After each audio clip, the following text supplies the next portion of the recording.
Saludarles, espero que todos estén súper bien con la ayuda de Dios, contenta de poder otra vez conectarme con ustedes para que hablemos acerca de violencia filioparental, ese fenómeno tan oculto, tan poco estudiado, tan poco abordado en nuestra sociedad.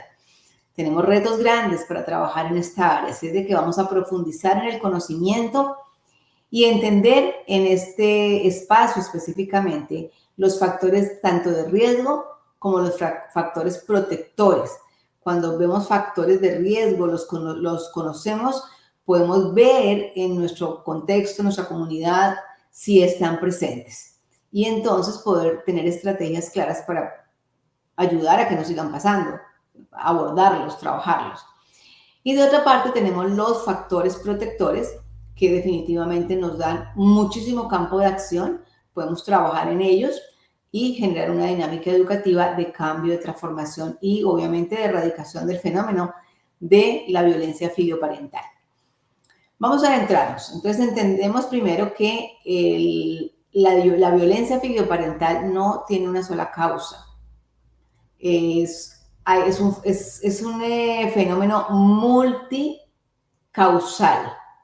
Es decir, hay varias causas que si se mezclan, se emergen de la interacción compleja de múltiples factores, pues obviamente vamos a encontrarnos con que esas causas no son únicas, ¿sí? Emergen en una condición que no es, obviamente, de interacción social, pero no hay una sola causa, son multicausales. Hay un modelo ecológico que se llama el modelo ecológico multicausal justamente, y en este modelo pues se nos enseña que la combinación de varios factores incrementa significativamente el riesgo de que se presente el acto de violencia. ¿Cuáles son esos factores? Vulnerabilidad de los hijos, dinámicas familiares problemáticas, disfuncionales, factores sociales y contextuales y ausencia de factores protectores. De todo esto que vamos a ver hoy, yo me quedo con el tema de los factores protectores, porque los factores protectores son los que nos van a dar el gancho, la herramienta para poder trabajar con la comunidad. Hay que entender también que cada ser humano, cada individuo es un centro de varios sistemas concéntricos que influyen en su propio desarrollo. Dependiendo del contexto donde yo me desarrolle, dependiendo de mi microsistema, que es el primer factor de esos sistemas concéntricos en los que vive el ser humano, mi primer microsistema. ¿Cuál es mi microsistema? Mi familia, la escuela y el grupo de los compañeros, mis hermanos, la gente cercana a mí. Nosotros pertenecemos a ese microsistema, ¿ok? Y todos lo tenemos. Ahora, también tenemos exosistemas. ¿Cuáles son los exosistemas? Son el trabajo de los padres, las redes sociales, los servicios, otras cosas que están fuera de mi contexto primario. También encontramos mesosistemas, que son las interacciones entre los microsistemas. Es decir, mi microsistema es mi familia, mi escuela, y el microsistema de mi compañerito de la escuela o de mi amigo o de mi amiga tiene otras características probablemente, y allí cuando los interconectamos se genera un nuevo sistema que es el mesosistema dentro de ese ecosistema increíble, ¿no? Y también tenemos el macrosistema, que son los valores culturales, las creencias, las leyes, las políticas, todo lo que tiene que ver con esas cosas que están aquí afuera, pero que son importantes para nosotros porque definitivamente tenemos que vivir con ellas, ¿no? Y dependemos de ellas. Ahora, vamos a profundizar en el tema de riesgos individuales o factores de riesgo individual. Entonces, definitivamente el primero es pues las características que tiene el ser humano y en este caso las características que tiene el niño, que es el que probablemente vaya a generar la violencia contra sus padres o contra los adultos responsables, generando la violencia filioparental. Primer factor clave, el temperamento. Vamos a estudiar muy a fondo el tema de los temperamentos más adelante. Si conocemos cómo funcionan los temperamentos, de dónde viene el temperamento, los tipos y las mezclas temperamentales, sin lugar a dudas vamos a poder brindarle a la gente herramientas para que trabajen con ese aspecto de su vida y no hay duda, cuando hay un temperamento trabajado, los conflictos se minimizan o desaparecen. Eso es una herramienta buenísima para poder trabajar con las personas.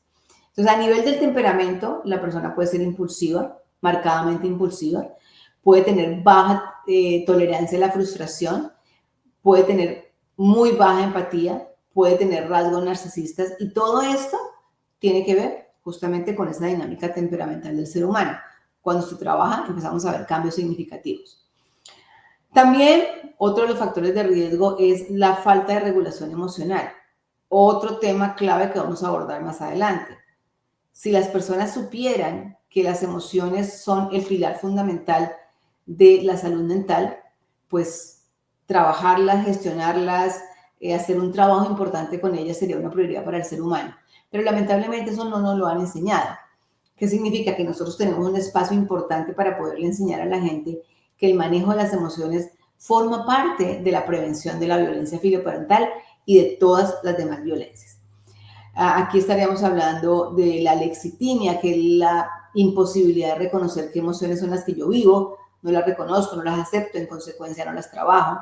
La intolerancia a las emociones que no son bonitas. Queremos que solamente sea todo bueno, toda alegría, toda felicidad, pero la realidad es que hay otras emociones como la tristeza, la ira, el miedo, que necesitamos tener la capacidad de tolerarlas, ¿no? Y lamentablemente eso no se ha educado. Y una desregularización emocional crónica que la estamos viendo hoy en muchas personas. Hay gente que parece una montaña rusa, se enoja, luego está medio, genera hostilidad, con una cantidad de factores que no le permiten a la gente vivir feliz.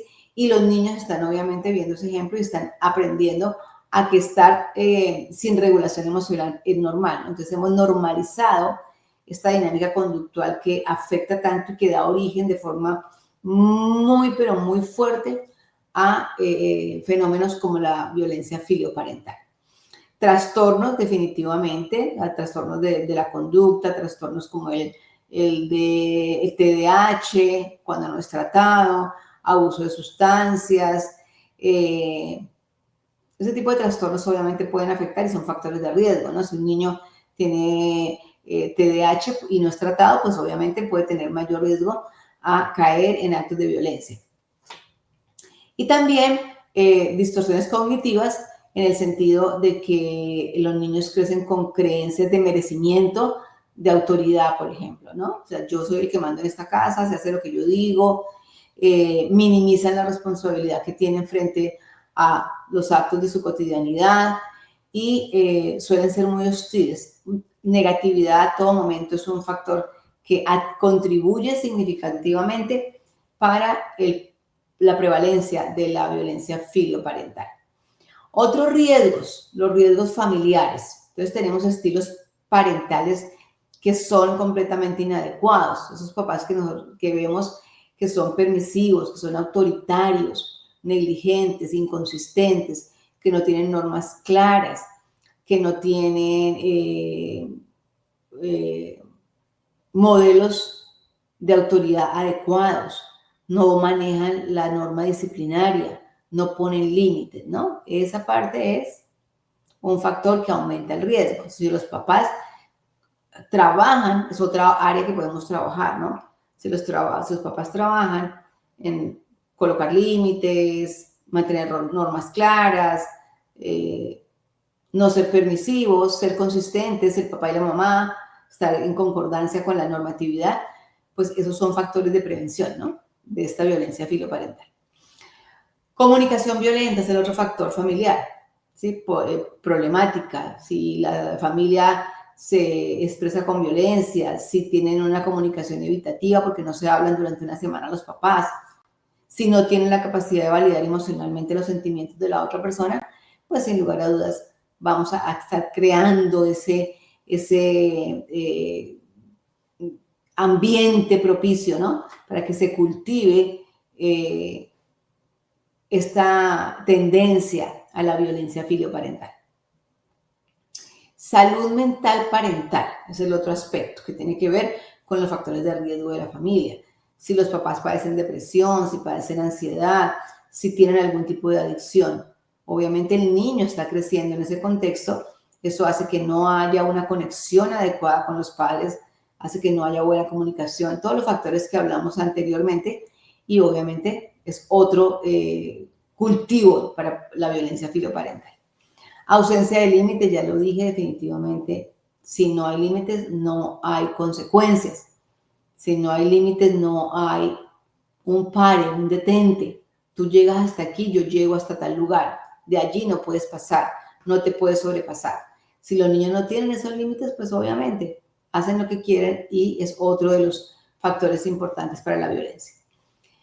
Dinámicas familiares donde hay inversión de roles, ¿sí? Entonces hay conflicto de pareja, el papá le dice a la mamá, usted haga lo que su mamá dice, le dice al hijo, haga lo que su mamá le dice, si la mamá le dice, yo no sé, el niño no ve modelo de autoridad porque la autoridad está distorsionada y de pronto no hay un rol significativo de papás y mamás, entonces ellos como niños empiezan a querer tomar el rol del adulto, ¿no? Y el trauma transgeneracional, este es otro tema importantísimo que vamos a profundizarlo en lo posible, de no ser así tendremos una clase adicional de transgeneracional, una profundización, para que entendamos que la historia de abuso en la infancia es definitivamente algo que va de generación en generación. La historia de abuso de niños a padres, perdón, tiene una tendencia transgeneracional que va de generación en generación. Eso no lo podemos dejar a un lado, es una realidad, está estudiado y pues hay también que trabajarlo. Se puede hacer sanidad, estaríamos hablando de sanidad de experiencias de vida de personas o de nuestra cadena generacional anterior. Factores de riesgo a nivel social. Tenemos entonces los problemas de grupos antisociales, cuando el niño se mete en esos grupos antisociales, cuando tiene presión de grupo negativa, cuando hay aislamiento social, cuando hay bullying, ¿no? Cuando es víctima o cuando es agresor, cualquiera de los dos es igualmente dañino. Un fracaso escolar crónico y obviamente los papás no están atentos a ese fracaso. En consecuencia, el niño se vuelve el más malo de la clase, menos académicamente capaz. Eso genera mucha frustración y probablemente frustración mezclada con ira hacia los padres. Expulsiones frecuentes de la escuela y abandono escolar temprano porque pues no quiere ir a estudiar, no voy a estudiar porque yo soy el que mando. Entonces son niños que tienen esas dinámicas de conducta muy complicadas. Ahora vamos a los factores protectores, que creo que al incorporarnos o al ingresar en este contexto nos da mucha luz de cómo podemos trabajar con la comunidad. Es un trabajo que se puede hacer muy bonito y muy efectivamente. Entonces, ¿qué factores tenemos? El primero y más importante, competencias emocionales. Podemos generar espacios de aprendizaje, de cultivo de alta inteligencia emocional. Trabajar con las emociones, gestionarlas, controlarlas. Otro contexto, habilidades comunicativas. Hay veces tenemos conflictos, tenemos problemas porque no nos comunicamos de manera adecuada. Control de impulsos. Si oyen un ruidito, es la alarma aquí en mi casa.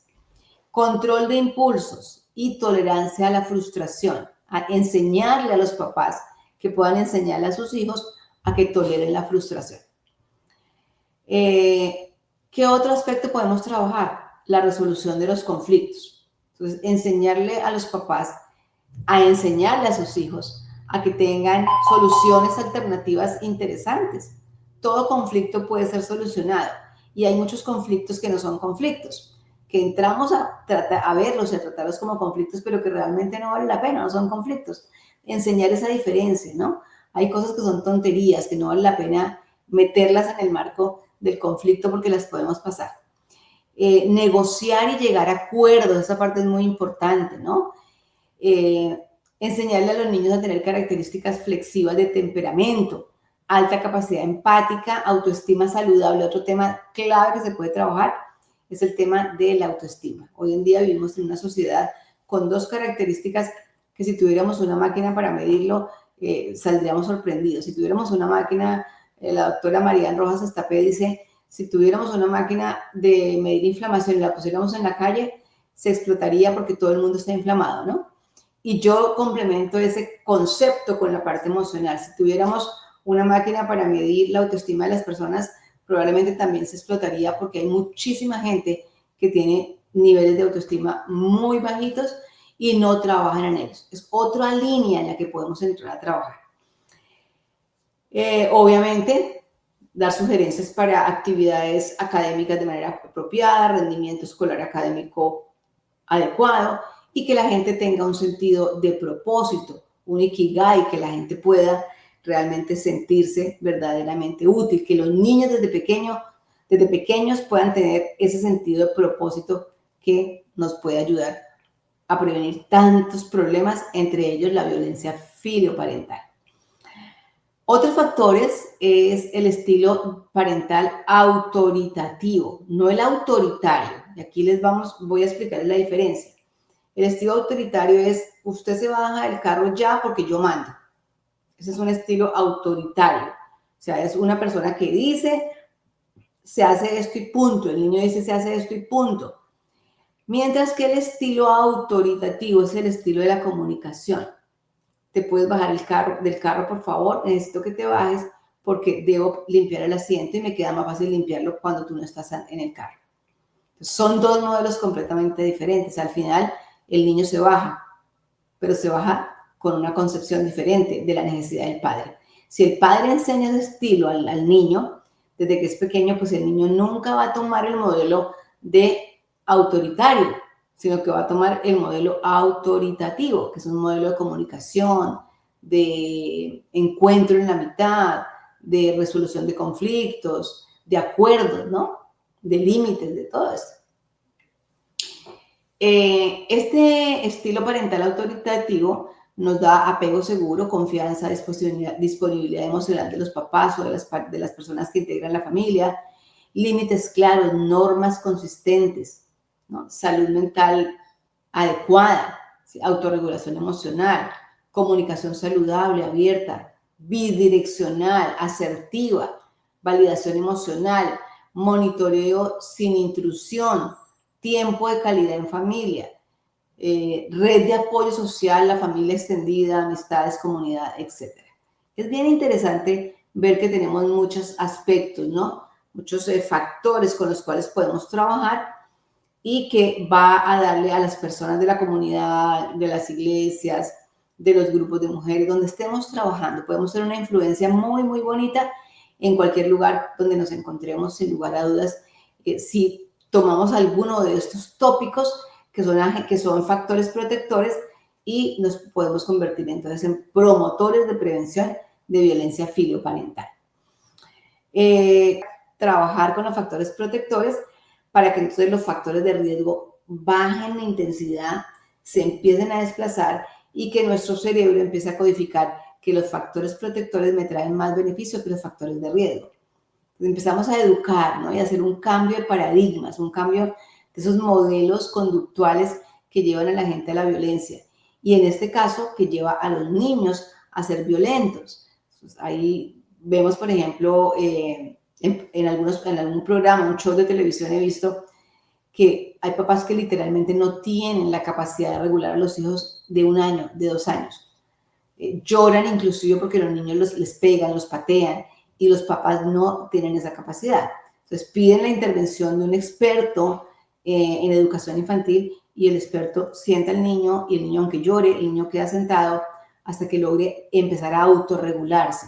Estos niños que son así agresivos, que le pegan a todo el mundo, que votan, es porque nunca han tenido parámetros claros de autorregulación y en consecuencia, pues obviamente, hacen lo que quieren. Nosotros podemos darle a las personas estas dinámicas educativas para que empiecen a poner límites desde que los niños son pequeños. No tenemos que esperar a que los niños sean grandes, que porque el niño es bebé, entonces puede hacer lo que quiera, puede romper lo que quiera. No, los límites se comienzan a poner desde que el niño empieza a tener conciencia. Desde pequeñito, ¿no? ¿A punta de qué? A punta de diálogo, a punta de estructuras concretas, a punta de ser consistentes, a punta de ser coherentes. Lo que digo hoy es lo mismo que digo mañana. En fin, ese tema podríamos quedarnos aquí hablando mucho, es un tema súper interesante, pero definitivamente sí es un tema que debe ser abordado porque esos factores de riesgo y esos factores protectores pueden ser trabajados, tanto los de riesgo para minimizarlos como los protectores para maximizarlos, potenciarlos y entonces generar equilibrio y poder sanar, poder erradicar esa tendencia de la violencia filioparental que hay probablemente en muchos de los hogares de nuestros amigos, conocidos, pero que nunca se habla de ello porque es un tema oculto, reitero. Bueno, hasta aquí nuestra clase de hoy. Los espero ver en el siguiente video para que sigamos aprendiendo de este tema tan interesante. Un abrazo, mil bendiciones para todos y espero que con la ayuda de Dios puedan pasar tiempos maravillosos. Nos vemos pronto. Chao.